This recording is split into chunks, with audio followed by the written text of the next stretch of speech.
waliin taanee akka waliin guddannu akkasii natti barbaada amma. Tole hayyee.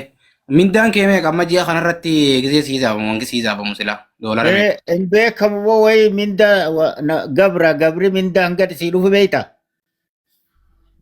Ajaa'iba ammoo. Saboonuma warra biyya arabaa kanarra wayyeedhaan. Wayi warri biyya arabaa boo jannata keessa jirtaniimi. Ajaa'iba na qabate ajaa'iba. Akkamitti mindaa kan beekne bora biyyi mindaa ittiin daleetu? Yoo mindaa baatii 5 amata wanni mana qaraatii keessa nama teessisaniif. Salaamu alaikum. Dalagaa maallaqa gaafachuu hin qabde dalaydee akhira wanni mootummaan si murteessu fudhachuu qabdaas hin jennu.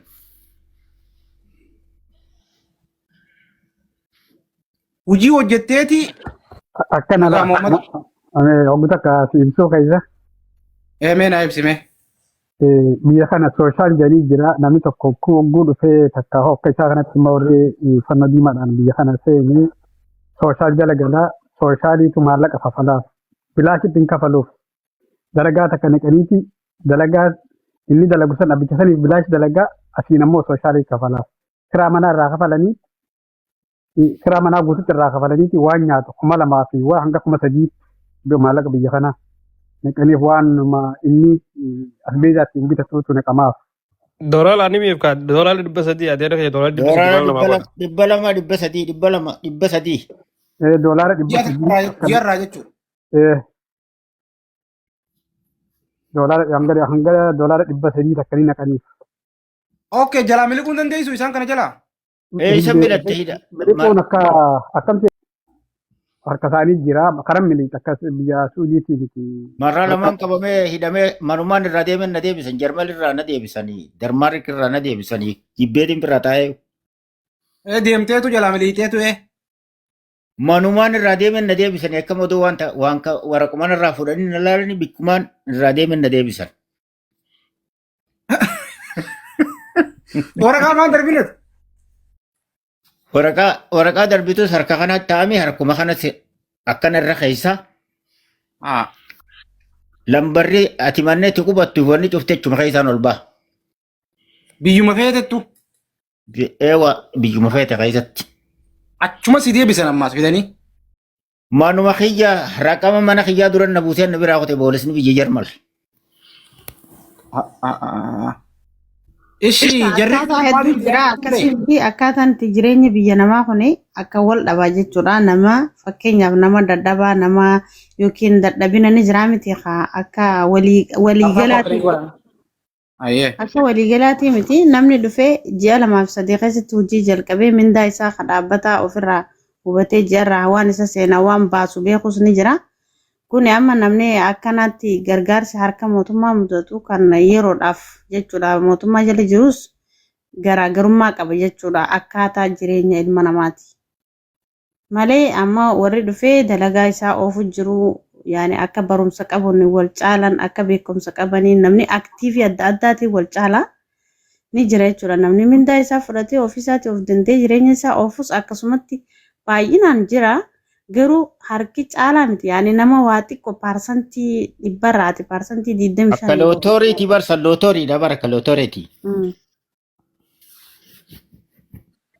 Akkas jechuudha. Mudannoo adda addaatu isaan jala si galcha jechuudha. Mudannoon adda addaa rakkinni adda addaa si mudatee yoo ta'e aktiifa nama jireenya keetirra fokus godhee dandeettii yoo hin qabne mudannoo gahaa yoo hin qabaanne haala kanaan mootummaan si dabbaree jireenya kee akkaataatti jiraatu waan nyaattee kiraa manaa si danda'ee si jiraachisaa jechuudha. Kunummaanu nama itti beekutti firiidama ni qabda. Awurooppaa keessa bakka barbaadde deemuu dandeessaa. Ikoonoomii kee godhattee akkasuma biyya ifiin fete Itoophiyaa dhaquu hin dandeenya malee biyya addunyaa kana hunda ofii keetii of gargaartee ni dandeessa jechuudha. Deddeemuu akkasis hin dhorku. Ikoonoomii si beeksisa.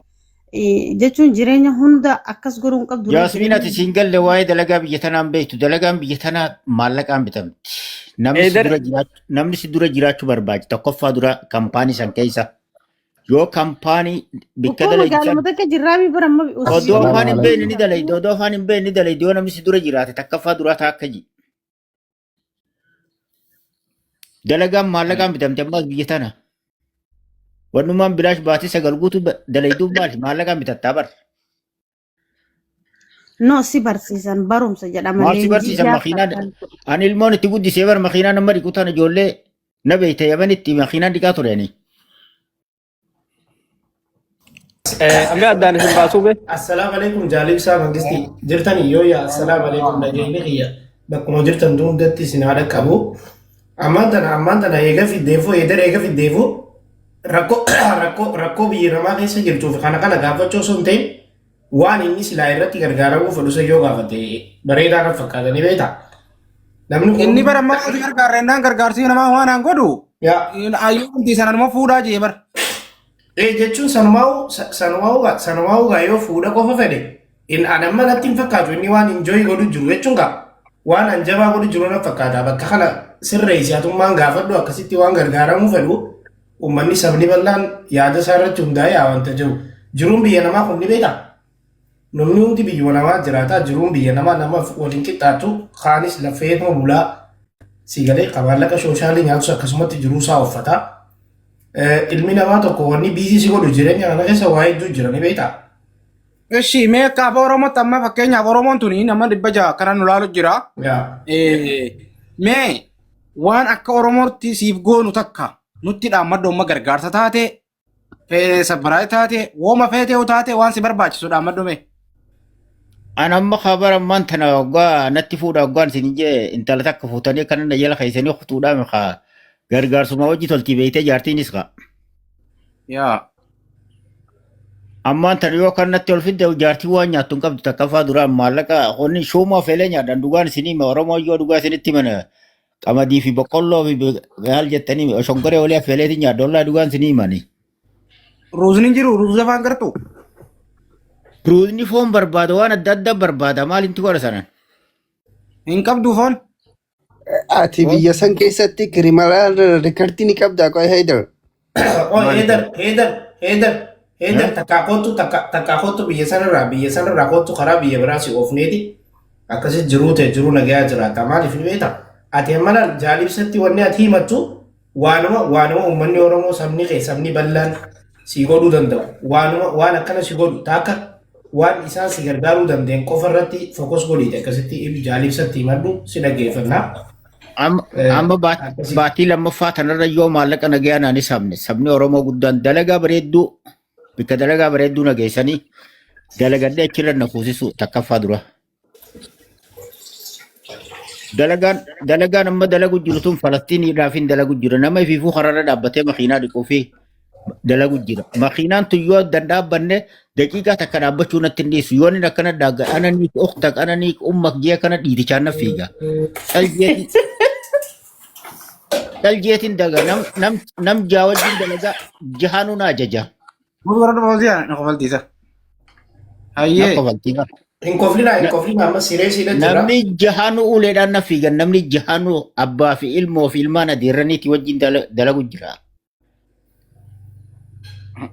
Yoo yoomiyaan adala. Haydar isfeeriyaa jirraa dhugaa rabbii dubbadhu kaan namni namatu waan jiru isfeeriyaa keessatti. No jechuun dhagee amma naannaa sitti laal yaada isaa afaanitti hin qabe. Mormii achi. Ayi wanni akkasiin jirtu atis addunyaa guutuurraa.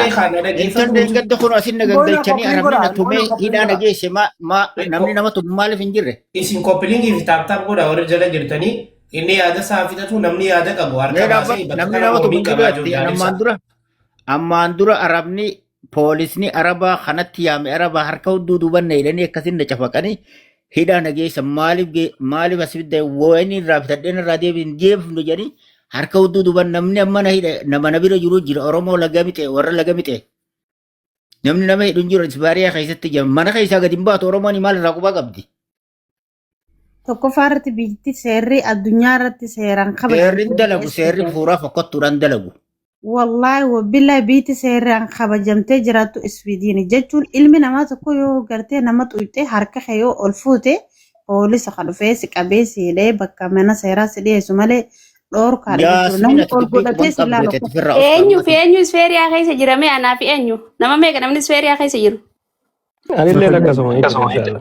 No friend nama shan ni ta'an. Namni kana ol godhatee nama laaluun dhoorkaadha jechuudha. Isin waan kana takkaa gartanii re'an fakkeenya bara 15 as keessa jira isfeeriyaa keessa. Eessa qubatta. Garuu inni akkana amma abar haydar sila gite jaalibsa haasa'u. amma isaan kana mee obboleettiin teenyaa sumuutii haa gaafattu akkuma nan jeessa yoo goote irra bareedaa jaalibsa. Heydar rakkoon isaa takkaadhamaa miti. Salaamu alaikum be. Sabboona Muhammad welcome. Sabboona welcome. Jaalle ibsa warras baariyaa irraa gabbuusi warras baariyaa kan duraanoo na dura dhaabbannoo qabanii gabbuusi warras baariyaa kana bu'uuti. Heydar waan isii jeeti. Itti gaafatamtuu isaaniitu ammaan dura narratti admaan irra dhaabee jira warra isaanii wajji jiru warra jala dhaabtee kanatti taa'u. Warra isaanii wajjin shirasirra yaadu jechuun isaanummaan kunu. Itti gaafatamtuu isaanii as jala jira tanaaf akkana godhatanii gabbuusi isaan warra shira irra yaade tokkoffaan isaaniiti. Kudaan Oromoo kan shira kanarra yaadu jiru kun. Eegaa. Heydar namni maqaa waliin turoo isuutti namaa isin tuqinu maammeedha bar hin beektu anaa bar maammadi. Maammee odoon ta'e Yaasmiinii fi Michiyyoo dhalaa lameen san gabbuusi. Maammeen si beeka? Maal Boorti warra ganda tokkooti. billeessinee baafidhee jirraa nuti baafidhee. Okay, maammeen ganda tokko maammeerraa yaada baranna. Maammeen warra ganda tokkooti obsa. Sabboona dura sabboona jarraa kan nameef chaatu sabboona kun sabboona. Laala wallahi jaalibsa qiyyaa ni dhaggeeffadha heydar ni beeka anaaf anilleen biyyuma isa cinaa tanaan jira. Waan dandeenye haala ni mijeessinaaf dhaggeeffadheeti yaada kan adda jaalibsaa qiyya waan dhageenye bareeda beeka. Hayyee taate galatoomii garuu leenca. Hayyee abshir. Muhammad ati maal? Dhugaadha Heydar waan takka takka wanni jedhus dhugaadha ammoo garuu haa ta'u biyyi tun namni yoo takka ilmoon biran jiraanne yoo takka jaartiin qabaanne haaluma inni jedhu sani rakkisaadha biyyi tun biyyi Suudin tun waan itti kijiballee itti deellee hin qabu. Doolaara 300 jechuun namni biyya teenya keessatti daraan tana doolaara 300 waan takka siin godhu huccuun as biyya kana qaaliidha. Jaakataa tokko bitachuu jaakataa tokko ammoo yoo jaakataa qaban narraa dhorkuun bitadheette doolaara 500. Arra yoo deemtee dukkaana deemtee wayiin bitadheette nyaata waa lama yoo bitatte 500 akkasii baaste. Mee maaliin tireena kortee amma biyya kana ilaanu xiqqashoo kanatti deemuun maallaqa biyya farajii tana keessatti namoonni beeka Awurooppaadha. Keessaafu akka biyya tanaa ni jirtu ta'aa hundaanuu qaalii wanni hundinuu waan takkatti bitachuu hin dandeessu. Ammoo garuu ta'ee Ati amma nama isa bira jiru moo nama isa beeku? maaliif wal bira jira Wal dhaabinni? beeyna naaf inni wal beeyna. Okay, wal bira jirtan. Gurbaa kana maaltu barbaachisa? Ati gaafanname ammai. Allah kulli al gurbaa kana yoo asirraa beektaa namni ammaasiis ungurii nama nagee namarraa wanna jawurra yoo gargaartan namni gargaarsa barbaadu warraan tana gurbaa kana waa hundaanuu yoo dhugaa rabbii kan dubbannu taate. Gurbaan kun wanni inni Okay, barbaachisu Oromotti amma maal gargaaru? Meelaal gargaarsa isaa malu maal gargaaru? gargaarsa isaan malu wanni gargaartan kaa'immi kaa'ammaan tana beektaa namni tokko waan isatti fakkaate Oromoon tun ogumee gati taphatanii natti taphatan jechuuf dhalaan fedhaa maal jaa. Namni fufuu huccuu waan kaatu hin qabne huccuu takkaan huccuu giraasha sanii wanta sanii bishaan godhu wanna godhu maal fuudha. Namni dura fufuu lubbuu isaatiifu gargaartanii gargaartan booda yoo fuudhate isa akkasii yoo fuusiftan bareeda natti ture. Garuu asii walitti ta'uun gaarii miti nama keenya kanaan wanni inni jedhu dhibbaa ni jirti. Wal dura dhaabbatiin ana waan obboleessi kee harkate alhamdulillah ijaa fudhadhaa. Akkuma ati harkatteeti. Rakkina isaa himatu jenne malee barre. Rakkinni isaa wanni inni jiru kun jirti. Namni yoo immoo qabaanne biyya kana keessatti jireenyi jabaadha. Amma ati doolaara 500,000 jaakkata bitatanii jette. Doolaara 500,000 yoo jaakkata bareedaa bitadheetti. Haasa'ee maal taate? Sikinaan adda baasa kaa. Sikinaan yoo dheete sikinaan isaa. Huccuu namni uffate hin baane huccuu namni uffate yoo dukkaana irraa Nayi obboleessa kiyya intarispoortii yoo dheeyitee 700-800 jaakkeeta bareedaa bitatta. Ani maa harkataadhaa miti. Harkataadhaa miti ani. Garuu lakki ani wanni nin jee bari. 800 doolaaraan himaaf uummataaf. Uummanni hin beeku 800 Ani doolaara miti dhagee. Ani bari sanii miti tanii jee ani biyya isfeeriyaa keessa nama hidhanii namatu hunjee malee ani waa'ee gargaarsa isaan jenne. Qaaliidha. Doolaara 800 Namni yoo ilmoo qabaate bicha adda jireenyi xiqqoo wayyaa. Dhaalka jiba walitti hin himnu. Namni yoo ilmoo qabaate haala ilmoo sanii ni gargaaramta. Waan saniin ta'in wanni takkallee nu biyya kana keessatti jabduudha. Kiraan banaa biyya kana keessatti yoo ati namoonni kun maal askoola dhaquuti deemaaree dhaquuti janiiti boo uummanni gaashireedha moo maal jettan sani akka gaashiree sanii jechuudha. Namni bari yoo gaashiree keessa hidhaate mana hidhaatiin jedhee amanee taa'a bara. Biyya kana barba uummanni sammuu tana. gurbaan haa gargaaramu rakkina isaa gargaaru amma fakkeenyaaf wanni dura dhaabbatina gurbaan gargaarsi yoo dhugaatu wanni ara nama amma biyya arabaa keessa jiru amma biyya biraa jiru nama Itoophiyaa keessa jirurra gurbaa kanaatu gargaarsa barbaada.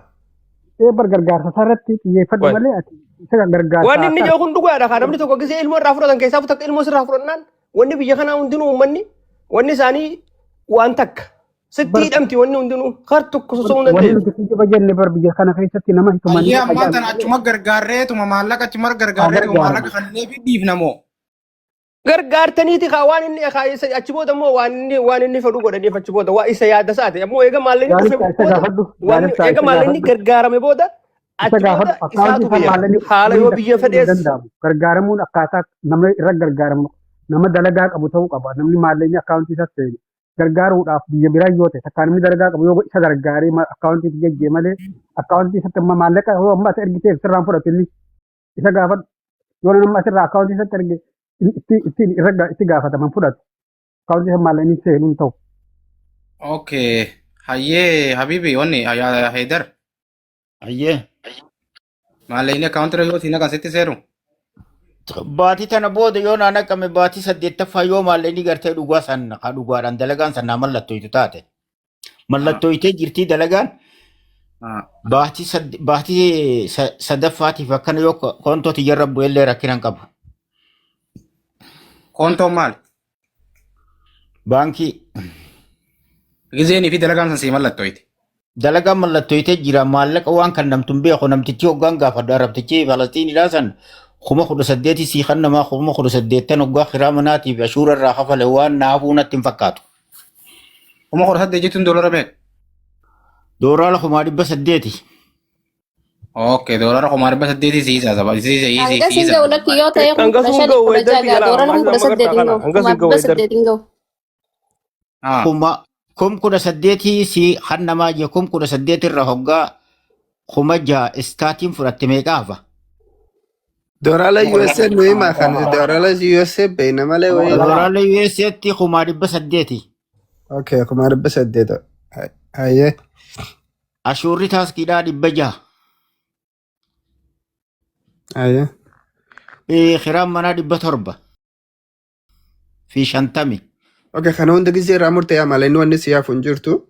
Wani na haftun jurtu amma bila mudi na jette guyya rabbi khana saati sagal gutu harka khana karuman jechaola. يوم تكشر بدأ أنا ني تكلم مع العيري نانجي عيري يجون كنترو نبيتي أفهم فلسطين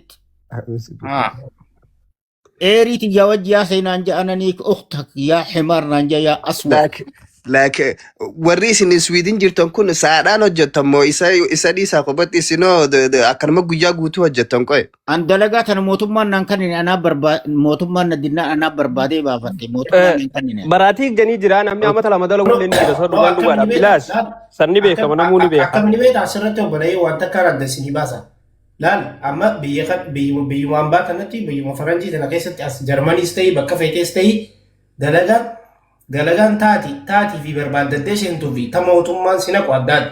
Ta mootummaan si naqu saasii kafalamti. Saati jechuun saasii kafalamti. Waa waliigaltee mallatteessuu jira. Waliigaltee mallatteessuu irra jaalibsa. Sa'aateeti seentee baata. Sa'aateeti galtaa. Akka inni jeetti akkaawuntii teedirra jechuun koontoo jaaniin akka inni reefu siimetti akkaawuntii teedirratti maallaqa si seenu ni beeku yoo mootummaan kas daleessu taate jechuudha.